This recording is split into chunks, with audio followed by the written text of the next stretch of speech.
जय हिंद साथियों, कैसे हैं आप लोग। आई होप के प्लग अच्छे होंगे। आपकी जो स्टडी चलेगी बहुत ही बेहतरीन चलेगी। तो आज के क्लास में बात करने वाले हैं क्लास 12 के बायोलॉजी के मोस्ट इंपोर्टेंट ऑब्जेक्टिव क्वेश्चन। याद रखिएगा मेरे दोस्त, आपके एग्जाम के रिलेटेड पूरा क्वेश्चन है, ठीक है ना। इसलिए किसी भी क्वेश्चन को छोड़ना नहीं है। जितने बच्चे बायोलॉजी को एक्स्ट्रा में लिए और जितने बच्चे बायोलॉजी को मेन में लिए हैं, सारे बच्चे इस क्लास को जो है इंपॉर्टेंट समझेंगे, ठीक है ना। तो चलिए बिना टाइम का क्वेश्चन की तरफ बात करते हैं। इससे पहले क्लास को लाइक नहीं किया तो क्लास को लाइक कर लीजिएगा और साथ में चैनल को भी सब्सक्राइब कर लीजिएगा। और हम जितना क्वेश्चन को तोड़ तोड़ कर समझाएंगे उस समय उसे समझने का आप लोग कोशिश जरूर कीजिएगा, ठीक है ना। चलिएगा, यहाँ कुछ आपके लिए निर्देशांक दिया है, इसको आप अच्छे तरीके से पढ़ लीजिएगा बाबू, ठीक है। और सारे क्वेश्चन जो होगा मॉडल सेट से आधारित होगा, याद रखिएगा, ठीक है। चलिएगा, 1 नंबर क्वेश्चन आपके स्क्रीन पर आ चुका है, जल्दी से बतला दीजिएगा, ठीक है। कहा जा रहा है उच्च श्रेणी के पौधों में निषेचन होता है। उच्च श्रेणी के पौधों में निषेचन कैसा होता है, मतलब बाह्य होता है कि आंतरिक होता है। कहिएगा सर, जब ऊंच कहेगा, ऊंच मतलब बड़का जीव है ना, वहां होता है आंतरिक निषेचन होता है। और जब निम्न कहेगा, निम्न बाबू कहेगा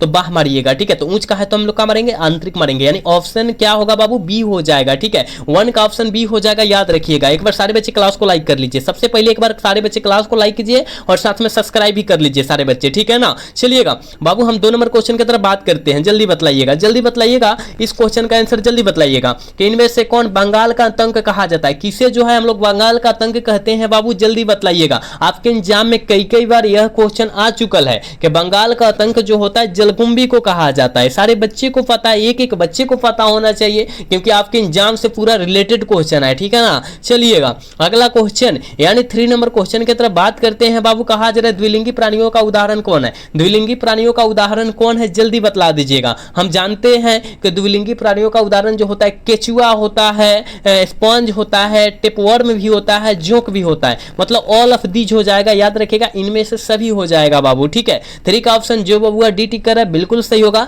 याद रखिएगा, ठीक है। चलिएगा 4 नंबर क्वेश्चन आपके स्क्रीन पर आ चुका है बाबू। कहा जा रहा है भ्रूणपोष क्या है, जल्दी बतला दीजिएगा कि भ्रूणपोष जो है बाबू वो क्या है। हम जानते हैं कि भ्रूणपोष जो होता है 3n होता है। क्या होता है 3n मतलब क्या, ट्रिप्लाइड होता है, ट्रिप्लाइड होता है, त्रिगुणित होता है, याद रखिएगा। जो बचवा ऑप्शन सी टिक कर रहा है ना, 4 का ऑप्शन जो बचवा सी टिक कर रहा है बिल्कुल सही हो जाएगा, ठीक है। नेक्स्ट क्वेश्चन की तरफ बात करते हैं बाबू। 5 नंबर क्वेश्चन में कहा जा रहा है बीजांड के वृत्त को क्या कहते हैं बाबू। बीजांड के वृत्त को हम लोग क्या कहते हैं, काफी बार यह क्वेश्चन आपके एग्जाम में टकराया है, तो आप इसको अच्छे तरीका से समझेंगे, ठीक है। कि बीजांड के वृत्त को बाबू हम लोग फ्यूनिकल कहते हैं। क्या कहते हैं बाबू, फ्यूनिकल कहते हैं। बिल्कुल ऑप्शन ए हो जाएगा। 5 का ऑप्शन जो बचवा ए टिक कर रहा है बिल्कुल सही हो जाएगा, ठीक है। नेक्स्ट क्वेश्चन 6 नंबर क्वेश्चन में बाबू कहा जा रहा है भारत करे के भारतीय आवृत्त बीज भ्रूण विकास के जनक किसे कहा जाता है। जनक मतलब सबसे पहले बतलाइए क्या होता है। जनक हम शब्द बोले, जनक शब्द का अर्थ होता है क्या है, तो पिता होता है। क्या होता है, पिताजी होते हैं। जनक मतलब क्या बोला जाता है, पिताजी को बोला जाता है। तो याद रखिएगा आवृत्त बीजी भ्रूण विज्ञान का जनक जो कहा जाता है पी महेश्वरी को बाबू कहा जाता है। बिल्कुल जो बचवा ऑप्शन डी टिक कर रहा है बिल्कुल सही होगा 6 का, याद रखिएगा, ठीक है। चलिएगा बाबू अगला क्वेश्चन यानी 7 नंबर क्वेश्चन की तरफ बात करते हैं। कहा जा रहा है द्विनिषेचन की खोज किनके द्वारा की गई थी। आप सभी को पता है, हम यह क्वेश्चन कई बार आपके बीच कराए हैं, याद रखिएगा कि द्विनिषेचन की खोज किनके द्वारा किया गया था। आप कहिएगा सर नवाचिन के द्वारा, हाँ बिल्कुल ऑप्शन बी हो जाएगा, ठीक है। जो बबुआ ऑप्शन सी टिक कर रहा है ना, 7 का ऑप्शन सी बी टिक कर रहा है बिल्कुल सही हो जाएगा, ठीक है ना। बी याद रखिएगा, टिक कीजिएगा। चलिएगा अगला क्वेश्चन यानी 8 नंबर क्वेश्चन आपके स्क्रीन पर आ चुका है बाबू, जल्दी बतलाइएगा, ठीक है। कहा जा रहा है कि स्तनधारियों के निषेचन की प्रक्रिया संपन्न होती है। स्तनधारियों में निषेचन जो होती है वो कहां पर संपन्न होती है, ठीक है। तो आप कहिएगा सर फैलोपियन नलिका में संबंध होती है। क्या होती है, संपन्न होती है। और फैलोपियन नलिका को फैलोपियन ट्यूब के भी नाम से जानते हैं,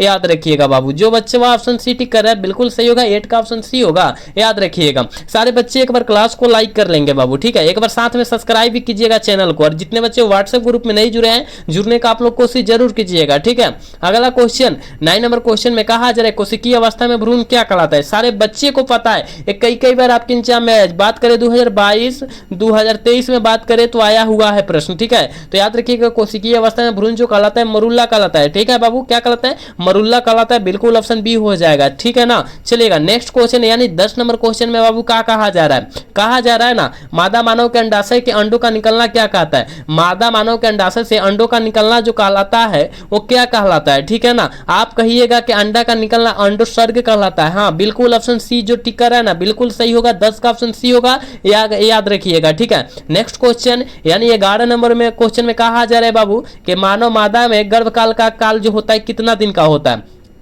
आप सभी को पता है कि मानव मादा में जो होता है गर्भकाल का अवधि जो होता है, समय जो होता है 9th मंथ का होता है, यानी 9 महीना का होता है बाबू। याद रखिएगा ऑप्शन सी सही हो जाएगा, 11 का ऑप्शन सी होगा, याद रखिएगा। ठीक है, हम जितने क्वेश्चन आपके बीच करा रहे हैं उस सारे क्वेश्चन को आप लोग याद रखिएगा, कोई भी क्वेश्चन को छोड़ने का कोशिश मत कीजिएगा। मान लीजिए कोई क्वेश्चन आप छोड़ रहे हैं, वही क्वेश्चन आपके एग्जाम में आ गया तो क्या करेंगे? इसलिए किसी भी क्वेश्चन को आपको नहीं छोड़ना है तो नहीं छोड़ना है। हम जितना क्वेश्चन आपके बीच प्रोवाइड करें, परोस रहे उस क्वेश्चन को आप याद रख लीजिएगा, क्योंकि आपके बीच हम वही क्वेश्चन कराएंगे जो आपके एग्जाम में 100% टकराने वाला है। ठीक है ना, चलिएगा नेक्स्ट क्वेश्चन यानी 12 नंबर क्वेश्चन में बाबू कहा जा रहा है गर्भाशय किससे संबंधित होता है? आपको पता होगा कि गर्भाशय जो संबंधित होता है वो स्त्री जनन तंत्र से संबंधित होता है, और स्त्री जनन तंत्र को हम लोग मादा जनन तंत्र बोलते हैं ना, याद रखिएगा ऑप्शन बी हो जाएगा। ठीक है, 12 का ऑप्शन बी होगा, याद रखिएगा। ठीक है, नेक्स्ट क्वेश्चन यानी 13 नंबर क्वेश्चन में कहा जा रहा है जन्म नियंत्रण की सर्वाधिक उपयुक्त विधि क्या है? जन्म नियंत्रण की सर्वाधिक उपयुक्त विधि क्या है? जल्दी बतलाइएगा। ठीक है ना, जल्दी बतला दीजिएगा इसका आंसर क्या होने वाला है। ठीक है, तो आप कहिएगा सर बंध्याकरण है। हाँ बिल्कुल ऑप्शन डी होगा, 13 का ऑप्शन डी होगा, याद रखिएगा। ठीक है, नेक्स्ट क्वेश्चन 14 नंबर क्वेश्चन में कहा जा रहा है निम्नलिखित में से कौन रेट्रोवायरस द्वारा उत्पन्न होता है? कौन जो होता है रेट्रोवायरस द्वारा बाबू उत्पन्न होता है? जल्दी बतला दीजिएगा कौन होता है। आप कहिएगा ना, आप कहिएगा सर हम जानते हैं एड्स। क्या एड्स? ऑप्शन क्या हो जाएगा? बी हो जाएगा। ठीक है ना, याद रखिए ये सारे क्वेश्चन आपके एग्जाम में 100% टकराने वाले हैं, तो आप याद रखने का कोशिश तो करेंगे। चलिएगा यहाँ 15 नंबर क्वेश्चन का आंसर बतलाइएगा कॉपर टी किसे रोकता है? जल्दी बतलाइएगा। कॉपर टी जो है फर्टिलाइजेशन को रोक देता है। किसको रोक देता है बाबू? फर्टिलाइजेशन, और इसका हिंदी क्या होता है? निषेचन होता है। याद रखिएगा क्या होता है? निषेचन होता है। ठीक है, ऑप्शन ए हो जाएगा 15 का ऑप्शन। जो बाबू ऑप्शन ए टिक करें बिल्कुल सही होगा, याद रखिएगा। ठीक है, एक एक क्वेश्चन को आप याद रखिएगा, किसी भी क्वेश्चन को छोड़ने का कोशिश आप मत कीजिएगा। इसका आंसर सारे बच्चे बतलाएंगे कि मेंडल ने कितने लक्षणों का अध्ययन किया। मेंडल ने कितने लक्षणों का अध्ययन किया था? जल्दी बतलाइएगा। आप कहिएगा सर हमको पता है वो जो है 7 लक्षणों का अध्ययन किया ना, याद रखिएगा ऑप्शन क्या हो जाएगा? सी हो जाएगा। ठीक है, 16 का ऑप्शन सी होगा, याद रखिएगा। 17 नंबर क्वेश्चन में कहा जा रहा है अधिकांश उत्परिवर्तन है। अधिकांश उत्परिवर्तन क्या होता है? जल्दी बतला दीजिएगा। आप कहिएगा सर अधिकांश उत्परिवर्तन जो होता है अप्रभावी होता है। क्या होता है? अप्रभावी होता है। बिल्कुल ऑप्शन ए हो जाएगा 17 का, याद रखिएगा। ठीक है, नेक्स्ट क्वेश्चन की तरफ हम लोग बात करेंगे यानी 18 नंबर क्वेश्चन आपके स्क्रीन पर है। कहा जा रहा है जीन विनिमय किस अवस्था में होता है? जल्दी बतलाइएगा बाबू। इसका आंसर जल्दी बतलाने का कोशिश आप लोग कीजिएगा कि जीन विनिमय जो होता है किस अवस्था में होता है। आप सभी को पता है बाबू वो जो होता है पैकेटिन की अवस्था में होता है, ऑप्शन बी हो जाएगा। और ये आपकी एग्जाम में बहुत ही बार क्वेश्चन आया है, इसको आप याद रखेंगे। ठीक है, एक बार सारे बच्चे क्लास को पहले लाइक कीजिए। ठीक है ना, सारे बच्चे क्लास को लाइक कीजिए। कोई बच्चा क्लास को लाइक नहीं कर रहा है। आप सभी को पता है कि एक क्वेश्चन जो है एक क्लास कराने में हम लोग का कितना रात का जागरण रहता है, कितना रात का मेहनत रहता है। ठीक है ना, लेकिन आप लोग जो है क्लास को लाइक नहीं करते हैं, तो सारे बच्चे क्लास को लाइक कर लीजिएगा। ठीक है, चलिएगा 19 नंबर क्वेश्चन का आंसर बतलाइएगा अनुवंशिक कूट में कूट के लिए कितने कूट शब्द होते हैं? काफी ज्यादा बेहतरीन, बहुत ज्यादा बेहतरीन क्वेश्चन, आप इसको याद रखिएगा। अगर कूट शब्द कह दिया बाबू, याद रखिएगा अगर कूट शब्द कह दिया तो 3 मारिएगा। ठीक है ना, लेकिन कितने कूट होते हैं? तो 64 कूट होते हैं। केवल कितने कूट होते हैं? शब्द हटा देगा तो 64। ठीक है, और शब्द लगा दिया तो 3, याद रखिएगा। ठीक है ना, तो कितने कूट शब्द होते हैं? तो 3, और कितने कूट होते हैं? तो 64, याद रखिएगा। दोनों याद रखिएगा, ऑप्शन सी करेक्ट हो जाएगा, यानी ऑप्शन सी में दिया है। ठीक है ना, चलिए इसका आंसर बतलाइएगा।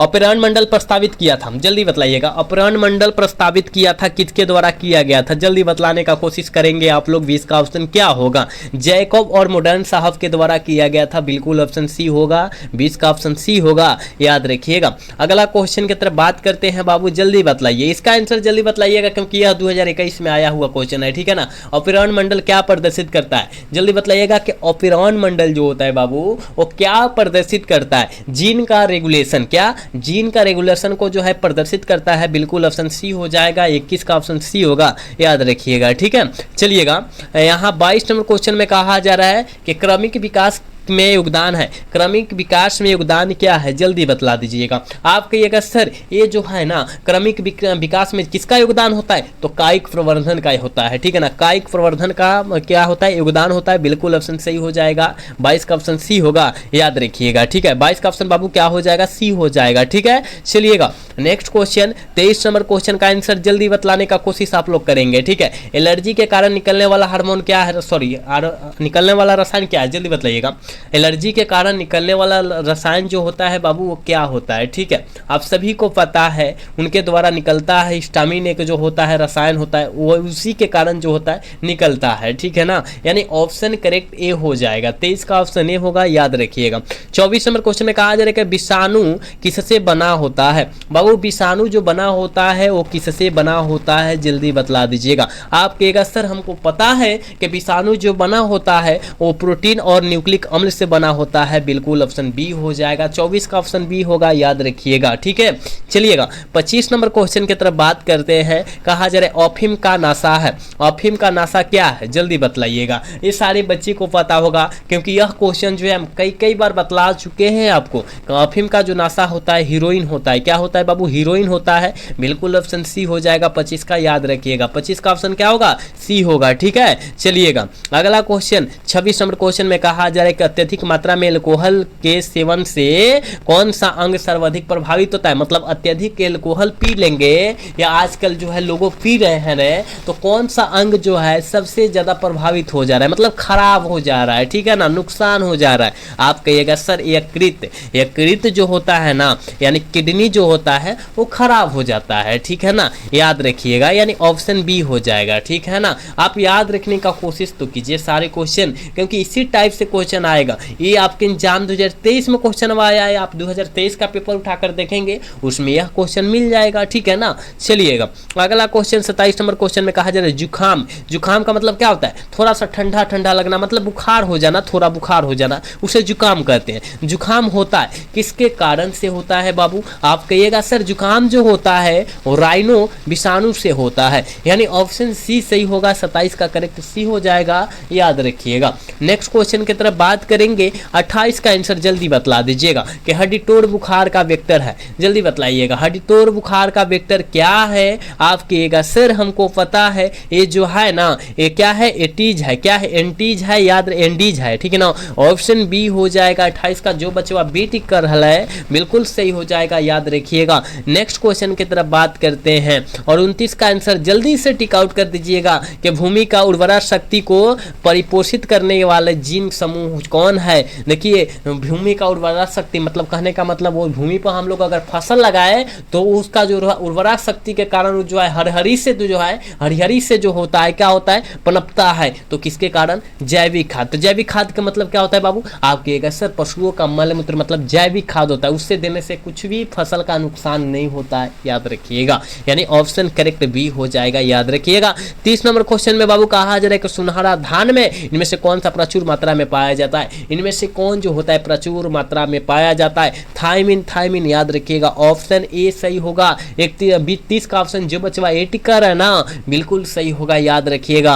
अगला क्वेश्चन 31 नंबर क्वेश्चन में बाबू कहा जा रहा है पहली ट्रांसजेनिक फसल कौन थी, जल्दी बतलाइएगा। पहली जो है ट्रांसजेनिक फसल कौन थी, और हमने कई बार यह क्वेश्चन आपके बीच परोसा है रखा है, तो आप तो बतला देंगे ना कि पहली ट्रांसजेनिक फसल जो थी वो तंबाकू थी बाबू, ऑप्शन डी सही होगा। 31 का ऑप्शन डी होगा, याद रखिएगा। नेक्स्ट क्वेश्चन 32 नंबर क्वेश्चन में कहा जा रहा है वायुमंडलीय आर्द्रता को किनसे मापा जाता है, किससे मापा जाता है, जल्दी बतलाइएगा। आप कहिएगा सर हाइगोमीटर से मापा जाता है, बिल्कुल ऑप्शन बी हो जाएगा। 32 का ऑप्शन बी जो बचवा टिक कर रहा है बिल्कुल सही होगा, याद रखिएगा। नेक्स्ट क्वेश्चन की तरफ बात करेंगे और 33 का आंसर जल्दी बतला दीजिएगा बाबू कि चरण समुदाय किस क्षेत्र में पाया जाता है। चरण समुदाय जो है बाबू किस क्षेत्र में पाया जाता है, तो संतुलित क्षेत्र में पाया जाता है, बिल्कुल ऑप्शन ए होगा। 33 का जो बचवा ए टिक कर रहा है बिल्कुल सही होगा, याद रखिएगा। नेक्स्ट क्वेश्चन की तरफ बात करते हैं बाबू, जल्दी से इसका आंसर बतलाइएगा। आपके एग्जाम में यह क्वेश्चन कई बार आया हुआ है कि भारत में जैव मंडल रिजर्व कब आरंभ हुआ था, आरंभ मतलब क्या, लागू हुआ था, है ना।